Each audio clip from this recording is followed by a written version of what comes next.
Good evening and welcome to the 46th Legislative District Virtual Town Hall. Tonight you'll be hearing from Senator Javier Valdez, State Representatives Gerry Pollet, and Darya Farivar. Some of you have submitted questions in advance. You may also submit your questions live via the comment section, so please submit your questions now and we'll try to answer as many as we can. Before we begin answering questions, I'd like to open the floor to our lawmakers for some brief opening remarks. We'll begin with Senator Valdez. Senator Valdez, the floor is yours. Thank you, Phil, and hello, everyone. First, I just want to sort of apologize for our little late start. We were having some technical difficulties, and staff had to quickly rush and figure out what was wrong, but we finally got it sorted out. So I do apologize that we are starting 10 minutes late.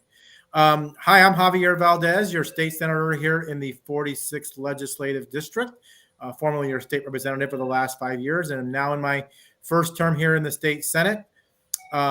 Excited to be here, and just last week we finished a major point here in our state legislature where bills that originated in one of the chambers had to be passed out of committee or it would be dead or alive. And so, but issues that I've been working on, of course, as you all know, I think I've done a lot of work in my years here as either the House member or now as a senator. I work on gun safety, making great progress. The Senate has passed some bills, which I think I'll address here shortly, and the House has sent over to us. So looking forward to that.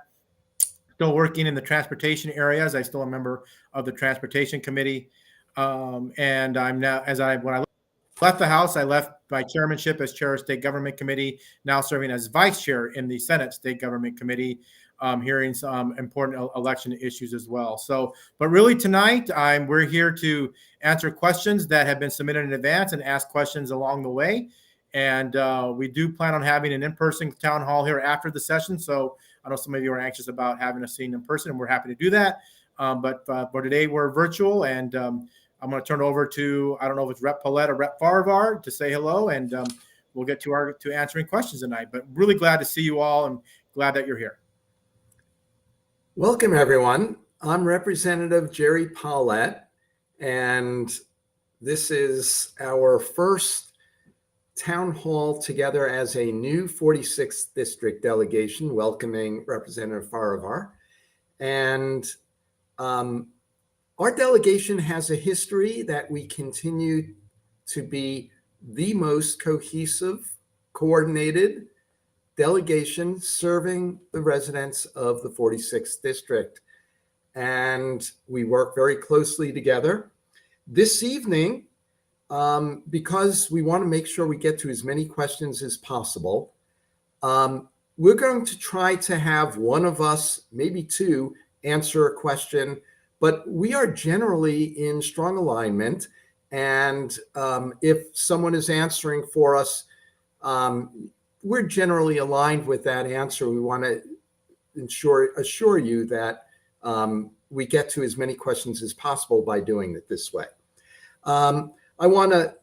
This year, I continue to chair the Joint Legislative Audit and Review Committee, responsible for oversight of tax exemptions and performance of state agencies. I serve on appropriations, education, and the post-secondary education committees. Much of my work this year is in the education field. Our state fails to meet its paramount duty to fund the education of every child in our state, especially those with disabilities. And in fact, Seattle Public Schools is spending $100 million of levy money that should be coming from the state this year, pushing it deep into the red because we don't fund special education. I've introduced legislation that is moving, along with a Senate companion, to move us to fully fund special education and to eliminate what is an unconscionable and unconstitutional cap on how many children with special education needs that we serve. We have a lot to do in terms of the budget. We're expecting a significant budget downturn based on the economy, but we're going to move as far as we can towards fully funding special education this year. I'm also working with our state's tribes to introduce the first in the United States state constitutional amendment to recognize the sovereignty of our tribal nations. I'll be talking tonight about my work on sexual harassment in higher education and some of our other education work. But right now, let me turn it over to Representative Farivar. Thank you so much, Representative Pollet. It is so wonderful to be here as part of the amazing 46th delegation. I am having a really great time working with Representative Pollet and Senator Valdez on lots of different issues that really span the spectrum. This session has been a whirlwind. As a new legislator and also with a new LA, I really appreciate everybody reaching out, following along on what we're working on, and also your patience as we get our session legs under us and we figure out how to manage this office during session and then during interim. So please continue to reach out and thank you for your patience there. I'm serving on 3 committees this year. I'm serving on capital budget, where I'm working to help address the behavioral health crisis through these systems, really looking at what facilities we have available, what new and innovative ideas might be coming up, looking at everything from our state hospitals to crisis respite centers to receiving centers to address these issues. I also serve on our Community Safety, Justice, and Reentry Committee. You all might remember it as formerly named Public Safety. We're going to be looking at a lot of different hot button issues there, namely police accountability, vehicular pursuits. Those are the sorts of conversations happening there. Sentencing reform is also captured in that. And then lastly, I am really proud to be serving as Vice Chair of Civil Rights and Judiciary. This is a really interesting committee, a really, I think, big scope of work. We address everything from gun responsibility to the True Blood lawsuit, which is all about that intersection of behavioral health and the criminal legal system. And also looking at things like protecting bodily autonomy, the SHIELD law and the My Health, My Data Act, all in response to the Dobbs decision are happening there as well. So it is a really interesting, really fun committee. Really excited to be here with you all. Looking forward to answering your questions and hearing what folks' priorities are. So thanks for joining us. Thank you. Please type any questions you may have in the chat, and we'll try to get to some of the, or in the, excuse me, in the comments, and we'll try to get to those as well. Our first question, though, comes from our online forum tonight, and it's from a 9th grader. The high schooler asks, I'm a 9th grader at Ingram High School. What concrete actions are you taking to make Washington schools safe from gun violence? And I think I'll have Senator Valdez answer this one to start with. Thank you, Phil. That is a really great question to ask, and I want to thank the high school student who did pose this question. I think I speak for all of us, not just in the 46th delegation, but I think all of us who live in the 46th district and throughout our city and state. We were all impacted by the shooting tragedy that occurred at Ingram High School, and where a student lost their life, due to gun violence. No one should ever, no child should ever go to school with the fear of incidents like that happening at their school. And while I can say I think our state has made great progress in terms of gun safety, and I'll get to some of the things that we have done and worked on, but still, no secret, we still have so much to do, because again, every child should feel safe when they are in the classroom. We have made progress, I think, in terms of addressing gun safety over the last several years. First, with banning ghost guns back a few years ago, 2019, and then last year, with finally, after years of work, we were finally able to pass a ban on high capacity magazines. That's a bill that I personally worked on for the last 5 years. Actually, I was when I was in the House, I was the lead in the House on that bill, and I worked with Senator Mark Elias to finally get that important piece of legislation passed to limit the amount of new rounds that individuals can own. And I'm really hopeful this year that another bill which has been so critical that we pass is, of course, a ban on assault weapons. We know that assault weapons are deadly firearms, and they are used, in mass shootings, frequently.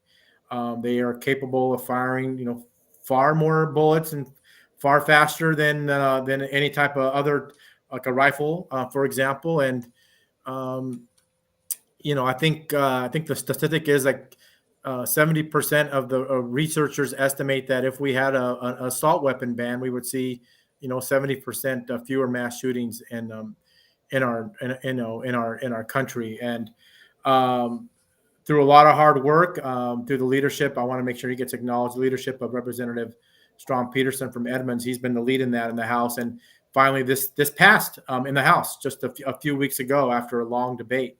Took a lot of work, and now that's over here now in the state Senate. It's going to be heard in the Law and Justice Committee, which I am a member of, and I know that we will do everything we can to get this bill out of committee and onto the Senate floor, and hopefully on for the governor's desk, where he said he will sign this. And so, kind of a long answer, but again, our job is to ensure that all of our schools, our facilities, all places that all of us are at every day are safe, and tackling gun safety is one of the things that we can absolutely do to make sure that people feel safe and secure wherever they're at. But again, I think I speak for all of us in the delegation. We were all impacted at what happened at Ingram High School, and it's our duty and responsibility to make sure that we do as much as we can to ensure incidents don't ever happen again, here, not just in Seattle, but in our state. Yeah. Thank you, Senator Valdez, for all of your work on gun responsibility over the years. It's really exciting to see so many of these big issues really come to fruition. I'm really, it was an absolute privilege for me. I was able to actually speak on the House floor in support of the assault weapons ban. And I was able to share, my story and my experience around gun responsibility. I think many of you know, I grew up in the 46th district. I went to Roosevelt High School, and while I was in high school, I actually had the misfortune of experiencing a lockdown due to a mass shooting. I think many folks remember the Cafe Racer shooting. And so I was able to talk about my experience on the floor about this. And as the youngest person in the legislature right now, it's the unfortunate reality that my generation, the generation after me, we are growing up with mass shootings normalized, which is absolutely horrifying. It's not acceptable. And I'm really excited to be a part of a legislature that's taking action on this and is taking it really seriously to make sure that our students feel safe going to school, and that we've got reasonable gun legislation coming through the House to make sure that everybody in Washington can stay safe. So excited to be here. I just want to add that, the tragedy of gun violence hasn't been met by elected officials head on across the nation, as we all know. And I'm so proud of our delegation and our work this year. It's been a long time coming to pass an assault weapons ban. And it's because of the children, the parents, the grandparents against gun violence, all together, who have marched, who have worked. When the first assault weapon ban was introduced in the House, I was one of 6 co-sponsors. That's how far we've come to be able to pass it with every single Democratic member of the House voting for it, 58. It was incredible. And to have Representative Farivar's voice, as someone who lived through those, a K-12 career of lockdowns, having her voice leading the debate was really wonderful. And there's a lot more to be done. So we're going to keep on it.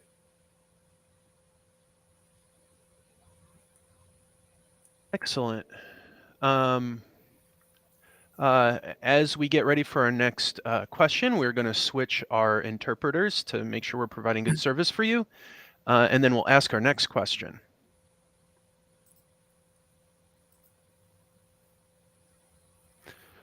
All right. So the next question is, what were your top 3 hits and misses from this legislative session? And we will start with Representative Pollet on this one, but all 3 members will answer. Okay, let me go a little quickly here. Let me say that first hit that I'm thrilled about is adding climate change to the Growth Management Act, an effort I helped lead for the last couple of years and will make a real difference in terms of putting our local action on climate change where we need to be. Secondly, I would say I've led our state in adopting legislation in the past to end the use of isolation and restraint, which frequently kills children across the country in schools, especially special education students. And we passed late at night with great debate, new legislation taking it off the plate entirely to isolate students locked in closets and so-called isolation rooms in our state. And I'm thrilled about that moving to the Senate. The House has also passed legislation that Senator Valdez and I have worked on to end loopholes that allow special interests to spend thousands or hundreds of thousands of dollars to advertise to the public to influence legislation without disclosing who they are. We've passed that out of the House, and I think it will pass the Senate. On misses, I would say, regrettably, we did not pass from either House rent control legislation. And that is a huge step backwards. The 3 of us have led on introducing legislation to end the preemption of local rent by cities of rent control. And I'd like to try to get that through. It's a really missed opportunity this year. And then I hope that, but it looks like the wealth tax isn't moving. Just today, I led an effort to try to close a loophole for the giving away $100 million a year in our taxes for the largest French fry processors in the world and largest wineries in the world, getting $100 million with no taxes to support our children's education or healthcare in the state. I only had 19 Democrats join me. I was very proud of that, but we need to do better. And next we'll go to Representative Farivar. Thank you. I mean, those are great hits and unfortunate misses, Jerry. I really have to agree with that list. There is so much great work happening this session, and it just feels like there's really not enough time that we need to make sure all of this important legislation can get through. I'll talk about the bills that I still have, quote unquote, alive, still moving. I'm really excited about these three bills. One is House Bill 1345, and it is all about maintaining and strengthening family connections for folks who are incarcerated, and also making sure that folks have successful reentry back into the community. In Washington, we know that about 95% of people who are incarcerated are going to be released into the community at some point.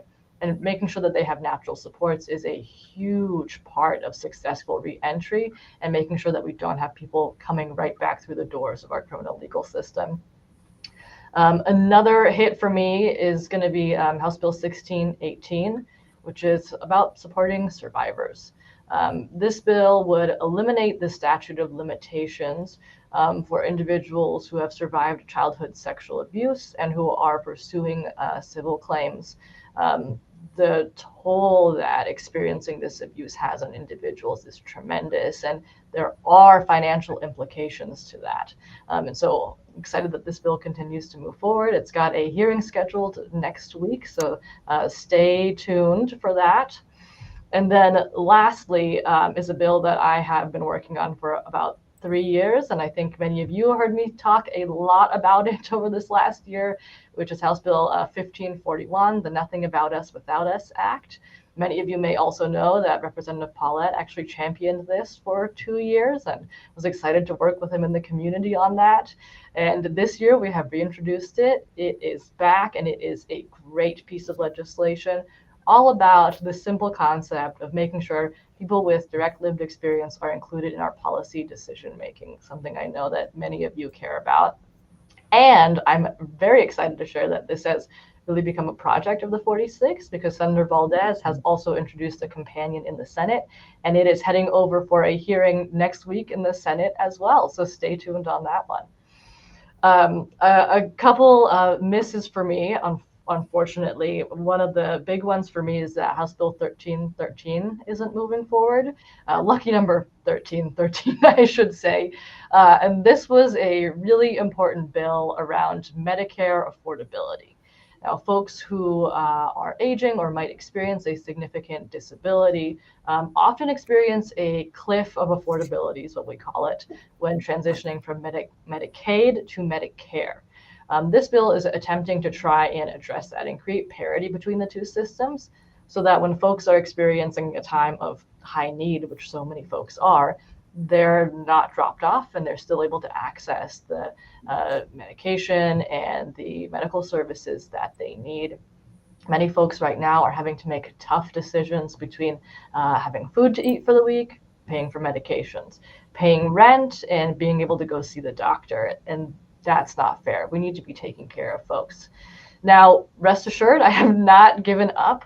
We are actively working on a budget proviso, trying to convince budget leadership that this is an important measure that we need to take steps on this year. Even if it's not the entire chunk, we need to start moving in that direction, taking steps towards creating that parity. So we'll see what happens there, but I'm optimistic. I'll just briefly mention two other bills that I'm disappointed aren't moving forward this year, but that we'll continue to work on. One is 1475, which is about electronic ballot return and trying to increase access to our election system for all sorts of folks, specifically folks who are incarcerated and eligible, people with disabilities, and our military and overseas voters. And another one related to elections is 1755. And this is a really ambitious bill, and it would create democracy vouchers at the state level. If you all followed around last year, you know how important this issue is to me in leveling the playing field and making sure folks from all sorts of different backgrounds have the opportunity to run for office, and that the finances aren't as big of a concern for them. So hoping to continue working on those and have a lot of great stuff still moving forward this year. I will pass it over to Senator Valdez. Thank you, Rep. Farivar. I'll try to answer this a little quickly because I know we have more questions to get to.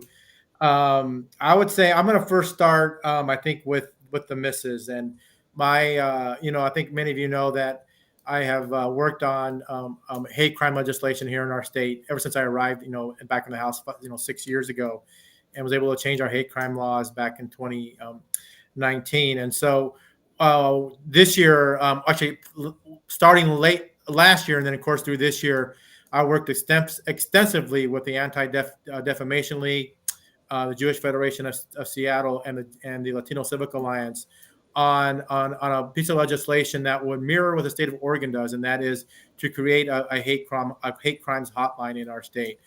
You all know over the past several years there's been an enormous rise in hate crime, not just in the state of Washington, but throughout our country. You especially, of course, have seen this in our Asian and Pacific Islander community.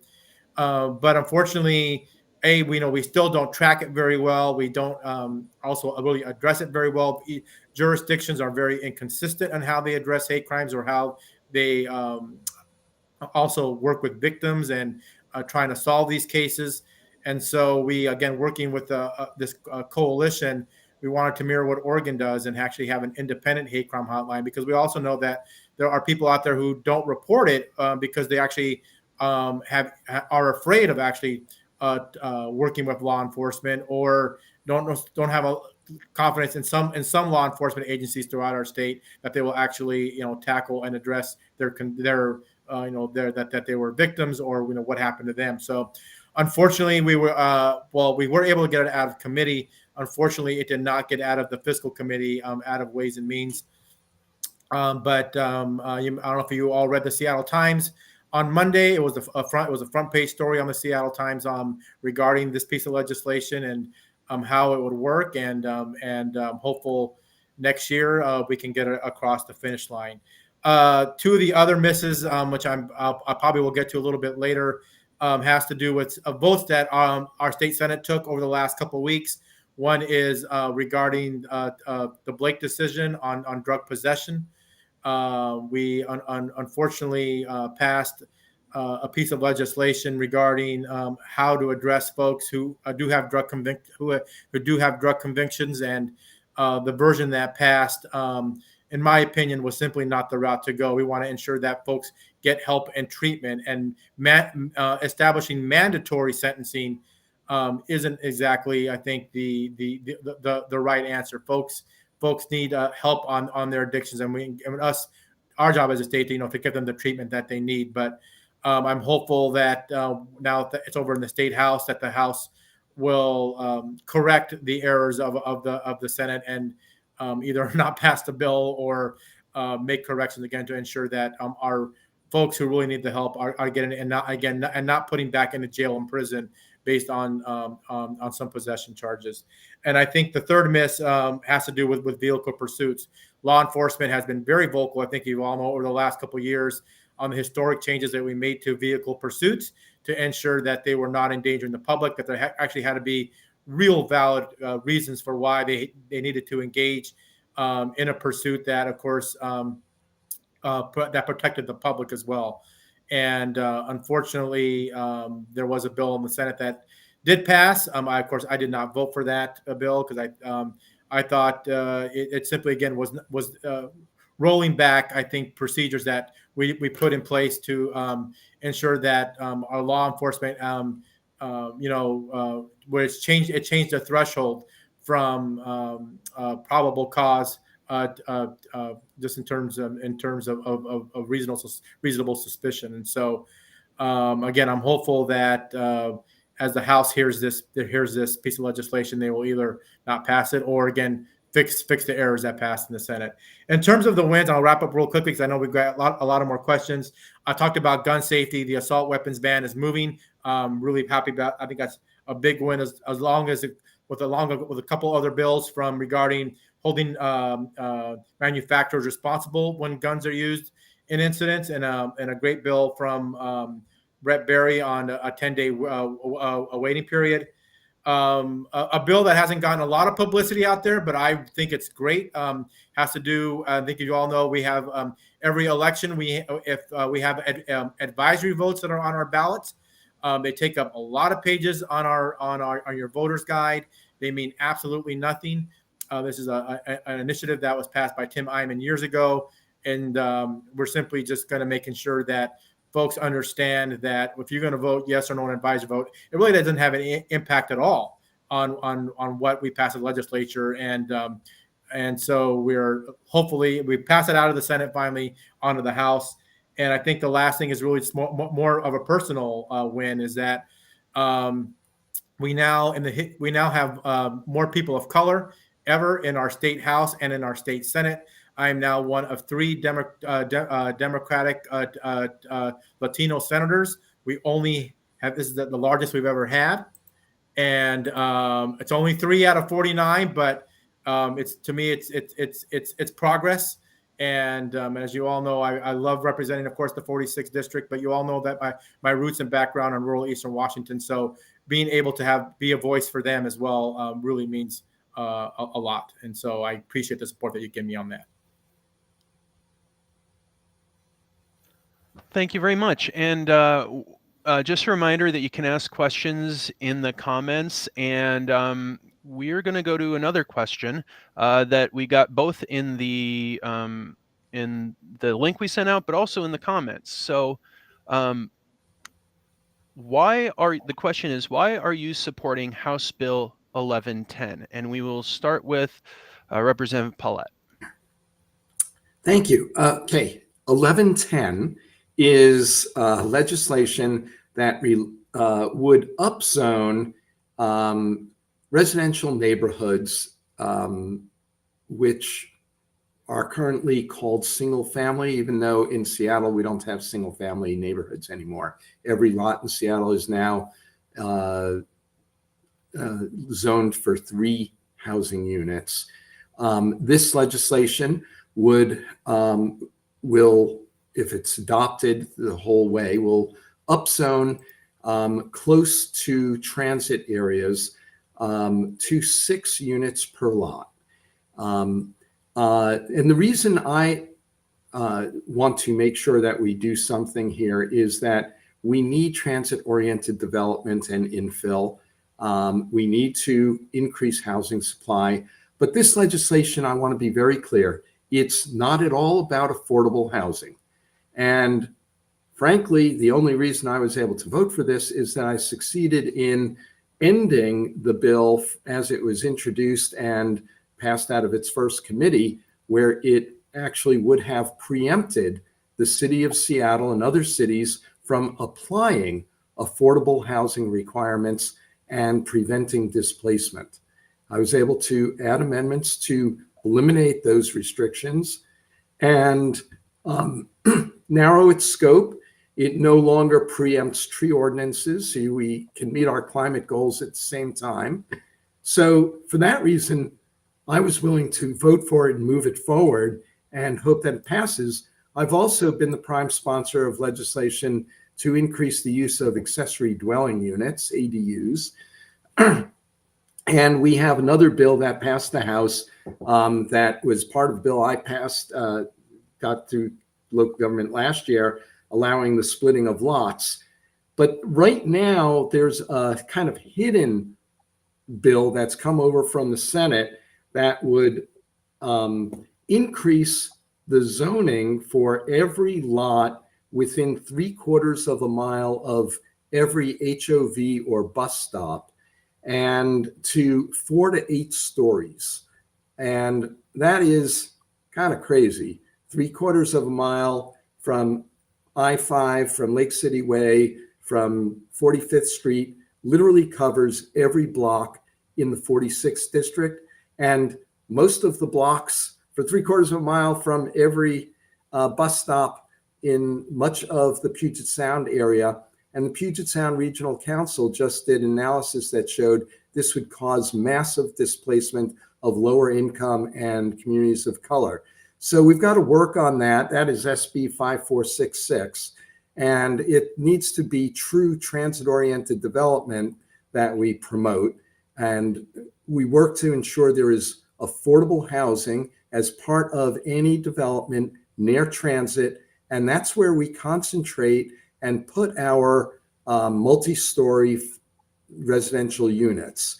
And we need to make sure that we remove barriers where they exist to transit-oriented development, but it doesn't belong 8-story buildings in the middle of an area where there is no real transit, 3/4 of a mile from a transit stop, where there's no shopping and there's no schools. And worst of all, the bill doesn't ensure that there's even the ability to for fire service for multi-story high rises, much less water service. So we've got a lot of work to do on that one. Okay, and Senator Valdez? I will just say that the bill, I think the Representative Bateman bill will come over. Of course, will be coming over to the Senate. That's the missing middle bill. I'm not on the Housing Committee, so I'm looking forward to seeing what the Senate Housing Committee does with that and what ultimately will come to the floor for a vote. I know, of course, during last year's, as I was walking many doors throughout the 46th district last year, without a doubt, the number one issue at people's door was was housing, and what we're going to do about that. And Representative Pollet referred to Senate Bill 5466, which is a bill regarding transit, TOD, transit-oriented development. That came through our Transportation Committee in the Senate and out on the floor. I did vote for that. I think we do need to increase affordable housing and making sure that we have accessible transportation in our communities, especially right here in the 46 with our very many transit stops. And of course, we also are now home to two light stations, the two light rail stations at Northgate, at Roosevelt, the one at 135th coming up soon, and the one in U District is a few blocks south of the district. We know how important that is, to ensure that we are having development around there. I thought, is Senate Bill 5466 perfect? No, it's not perfect, but it's a start, and it's going to keep us engaged here through the session, and we'll see how this ultimately plays out as it goes to the House, and working with the Rep Bateman bill on that one, and see what we can provide. But it's no secret we need to do something, and I'm hopeful that this year we demonstrate that we've listened to our voters, and we'll do something about creating more affordable housing for all of our residents. Not just in the 46 in Seattle, but throughout our state. Thank you. And we are going to take another momentary break to switch out ASL interpreters, and we'll go to the next question. Okay, the next question is for Representative Farivar. Are you willing to speak with budget writers to ensure early learning and childcare priorities are fully funded in the House budget? Thank you for that question. I will be brief so that we can get to as many questions as possible and give a resounding yes, absolutely. This is a really, really important part of supporting our workforce, making sure kids are set up for success, making sure families are set up for success. And not only do we support the large budget asks that are moved forward, but also I'm really proud to share with you all that we're advocating for early learning and childcare locally in the 46 as well. There are two projects in particular that we have advocated for funding for. One of them is going to be in the Roosevelt area at Cedar Crossing. And one of them is going to be in Northgate at a brand new affordable housing unit that's going to be going in right across from the light rail station in the North Transit parking lot there. So yes, yes, yes, and hopefully we'll see some more in the 46th as well.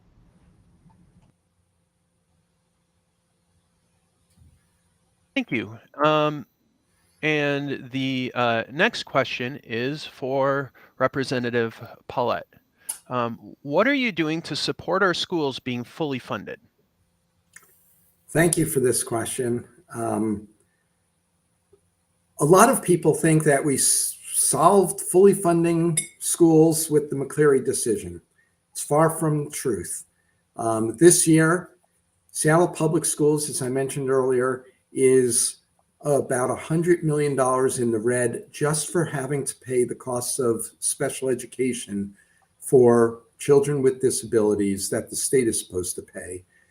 The state is also not fully paying for student transportation, and its biggest hit there are homeless children and special needs children. So we're in a fight, frankly, and other legislators need to hear from their constituents that we need to do much more to move towards fully funding education, including special education.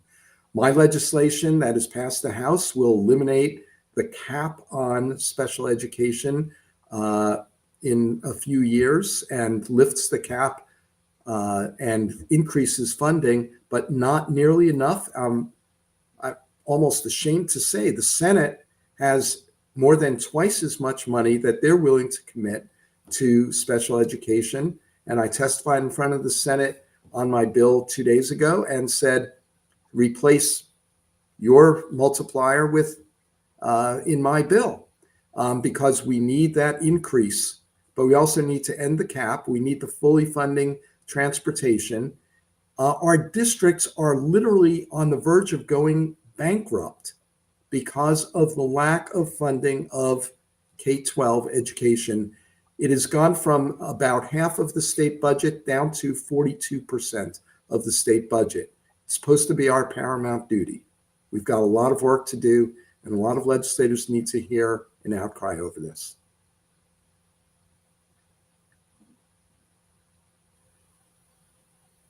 Thank you. The next question is about immigrants. What is being, and it's for Senator Valdez, what is being done this session or next session to ensure that immigrants can thrive in Washington State and in our district? That's a really good question. I guess first let me start. If you see here in my background, you'll see some pictures. I think on one side, I can't tell if it's to your left or to my right, of pictures of my father and my mother as young farm workers and laborers as they grew, as they worked here throughout Washington State. And this is something that's very personal to me as a first generation individual. We've done some work over the last few years regarding ensuring that undocumented folks and our immigrants have access to the health care and the dental care, and of course have access to education. But unfortunately, we continue to see attacks. Last year, we continue to see attacks. There was a bill hit this year, unfortunately, did not advance, which would limit some of the rights of farm workers. And then, of course, one of the failures that we had this year was a bill that I was a co-sponsor of, was to ensure that farm workers are entitled to overtime pay. We did pass that last year. Correct myself. We passed it last year. The good news is that there was an effort to overturn that. It did not fail. We continue to do more work on this, but again, it's never enough. We know that our undocumented folks and our immigrants are right there at the front line, especially during the pandemic. They deserve the same resources and the same opportunities that we all have. So much more work to do. Thank you. And again, if you'd like to ask some questions in the comments, please do so. And we're trying to get to some of them. The next question is for Representative Pollet. I am upset to hear about our legislators wanting to hide records from the public. Why don't they consider themselves subject to the Public Records Act? Damn, I'm pretty damn upset about it as well. Tomorrow, the Washington Coalition for Open Government is honoring me as its Legislator of the Year. I have led the fight against this claim that the legislature isn't just exempt from the Public Records Act, but it has a constitutional privilege to not even disclose to reporters or to you, our constituents, whether there is a record that exists. You have a right, I believe, to know who your legislator is being lobbied by and what we commit to those lobbyists and special interests or anyone else. That's not privileged. That's accountability. And I'm very proud. Senator Valdez and I have been in the news as the first two legislators to say we would never use or claim legislative privilege to hide our records from the public. I post my calendars so you can see on my legislative website who I meet with. And that's important.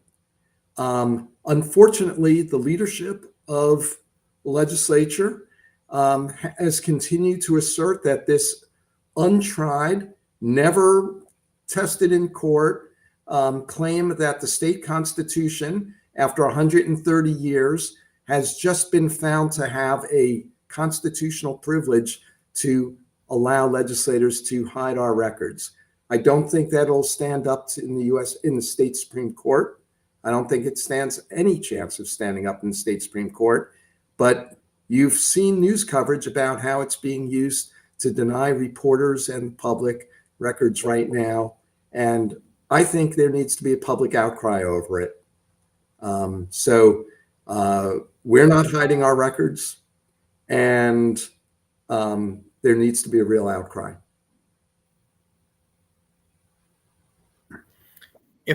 Phil, can I just quickly add something here? Is that all right? Sure. I'll make it quick because I know we still have more questions. Is that all right, Phil? Of course. Yeah, great. I just want to, also just echo some of the comments from Representative Pollet. This legislative privilege was something that I wasn't even aware of. I know up until there was a records request on a bill that happened last year, and then I found out that there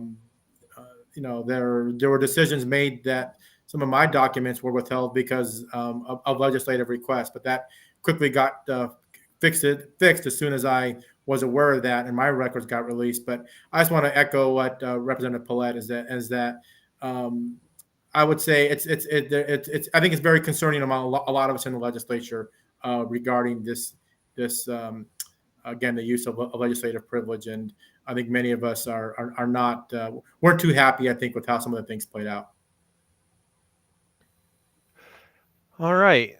Thank you very much. And the next question is about wealth tax. It's for Representative Farivar. What is your position on the wealth tax? We need to do more to fund early education and special education. Yeah. My position on the wealth tax is that we need it. We need it very desperately. The wealth tax is projected, if passed, to bring in $3 billion. Let me say that again. $3 billion. As Representative Pollet mentioned earlier on this evening, we're in a hard place with our budget. Washington State needs more revenue, and we need progressive revenue that is not collected off the backs of folks who need access to our social services the most. And that's what is happening right now. That's what our tax system looks like. It is the most regressive in the country. I strongly support the wealth tax, and I really hope that we can make some progress on that conversation this year and hopefully revive it and keep it moving, because not only I think is it the right thing to do, the fair thing to do, but we really need that revenue to fund things like education, special education, early learning, behavioral health services, developmental disability services, you name it. So strong yes. Thank you. And we're going to take one short little break to switch interpreters again, and then we'll come back to a question about the Climate Commitment Act for Senator Valdez.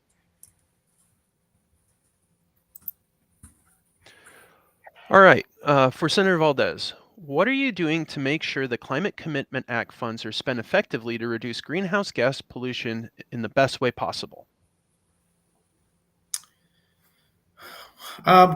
Good question. I mean, we know we made a lot of progress last year in terms of how some of those funds were going to be allocated, but we're still, especially in our transportation budget, making sure that we have much more historic investments. I mean, I think we did that last year with the Move Ahead Washington PAC, where Move Ahead Washington package and the historic investments that we made, of course, in multimodal, but also in green energy and green technology.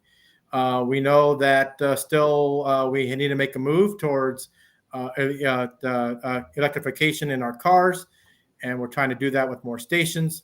But of course, we still have a lot of gas emissions as well, and we know that we still need to making sure all of our buildings are also much more modern and doing its part. So, short answer to a very cause in terms of ensuring that we are addressing this important issue.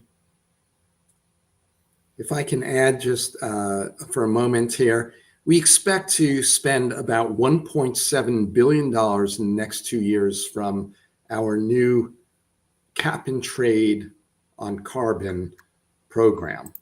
And that's a lot of money.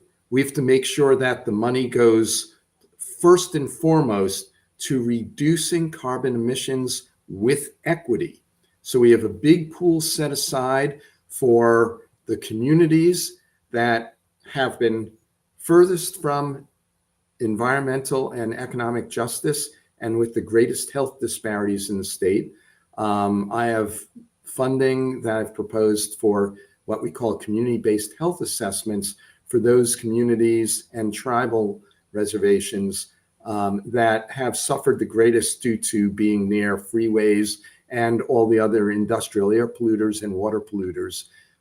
At the same time, we work to reduce carbon emissions and other air pollution together. And so heat pumps to replace residential oil and gas is going to be a major focus, I hope. Electric, we've gotten a bunch of questions in the chat. Yes, we will be putting money into electric vehicle charging and infrastructure. That is really important, as well as the renewable energy side. You got to have the electricity to charge the cars.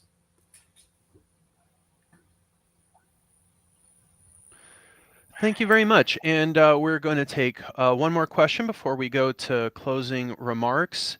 What can be done to allow law enforcement to pursue fleeing suspects and get convicted criminals off the street? We will start with Representative Farivar.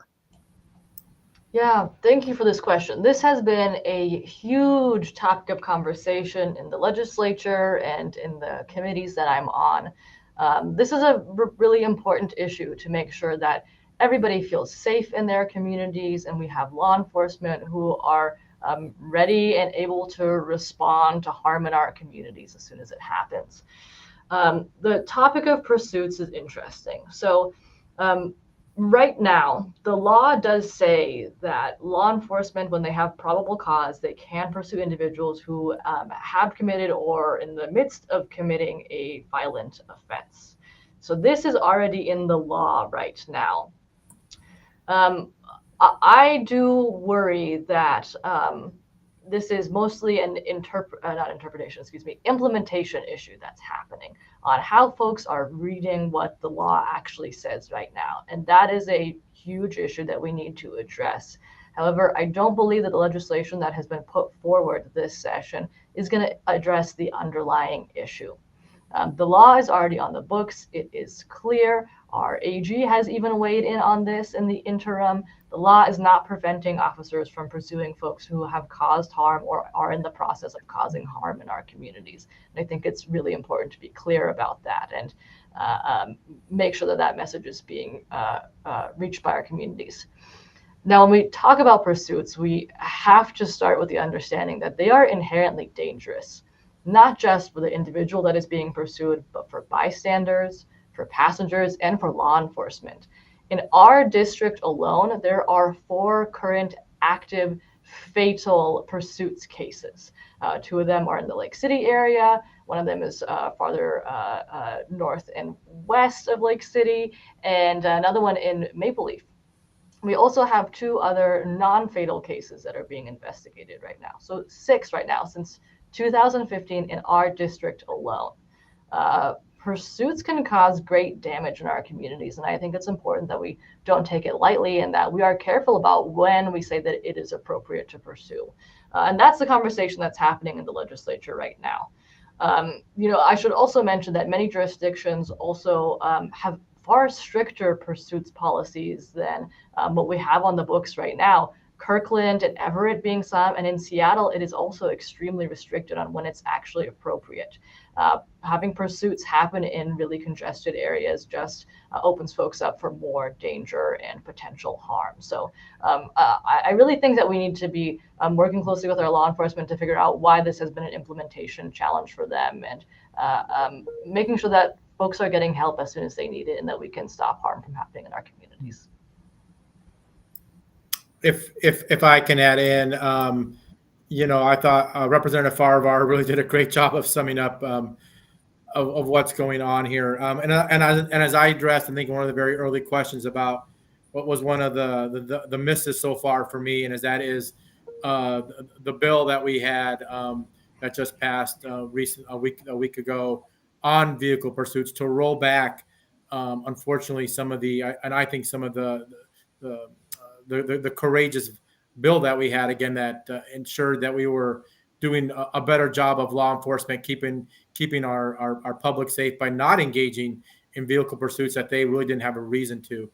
Prior to the 2021 law, I believe it was vehicle pursuits was the second leading cause of officer involved killings, and they're just, as Representative Farivar just talked about, they're outright dangerous.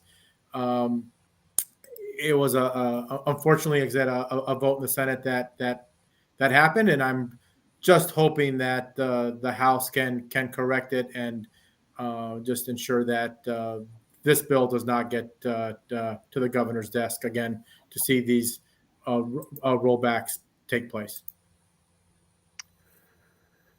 Thank you. That was our last question for the evening. Thank you to everyone who submitted a question. I'm now going to turn it back over to the legislators for closing remarks. Representative Farivar, would you like to begin? Sure. I will just say thank you all so much. Let me also say thank you to our staff who have organized this tonight and taken care of all of the details for us.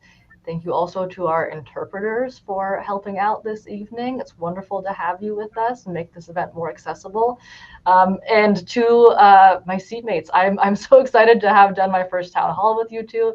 It's been an absolute pleasure working with you two this session. I look forward for all that there is to come. And you all, please reach out. Please continue to share your thoughts, your opinions with us. We want to hear from you. And feel free to let us know if you're coming down to Olympia so that we can meet with you and see you in person as well. Thank you.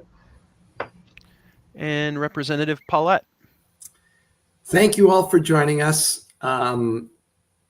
We couldn't possibly get, but have been reading the hundreds of questions in chat. And I want to assure you that we're trying to respond. So I will be holding one of my traveling town halls this Saturday, doing them on Zoom right now, from 9:30 to 11. If you'd like to join a group conversation, just drop in. Send an email to me at jerry.pollet@leg.wa.gov, and we'll send you a link for Saturday between 9:30 and 11. It's a group discussion. I hold these either in person or on Zoom most Saturday mornings if we're not voting or in appropriations during session, once a month when we're out of session. I hope to be able to return to doing them at local coffee shops after session. And it's an opportunity for you to discuss not only with me, but with your neighbors, what's on your mind. So shoot us an email and shoot us emails about lots of topics that you want to talk about, and we'll try to answer them. Give us input. And let me assure you that it's a joy to have a team like we have representing you in the 46th District. We work very closely. We didn't get to talk about many of the things we were asking for the district in our budget requests, from housing to childcare to healthcare to a lid over I-5 between 45th and 50th Streets to be examined for open space or housing, and to ease traffic congestion on 45th. So many of those things. Look forward to the discussion. And thank you again to our interpreters. Senator Valdez. Thank you, Representative Pollet. Again, it's great to have you all here. It's good to see you. And we are into our just 5 more weeks to go. That's 105-day session. But if you are in Olympia, please come and say hi and talk to us. It's one thing meeting with this person or that person, but actually, I think I can speak for all of us. When we get to see our constituents in person and hear from you, it actually is so much better. It really, really is to see all of you.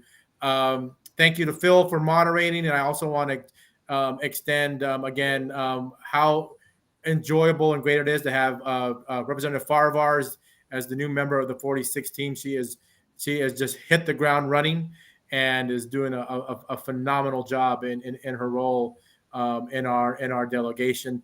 And again, one more time, we will be planning on doing a live town hall when session is over. So once we get that date and location or locations finalized, you will all be notified of that, and we can kind of go back to our more traditional way of doing these, prior to our pandemic. And great, thanks for listening to us. Again, call us, email us on what your concerns are, and I know all of our staff, who we haven't acknowledged our staff yet. Thank you who really do all the work to make our jobs as easy as possible. And thanks for having us. Phil, it's all yours.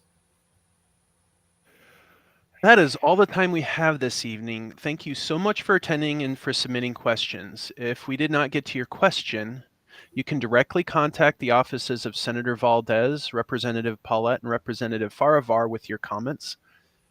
Their contact information will be on the screen shortly before this event ends. And thank you so much for joining us, and have a great evening.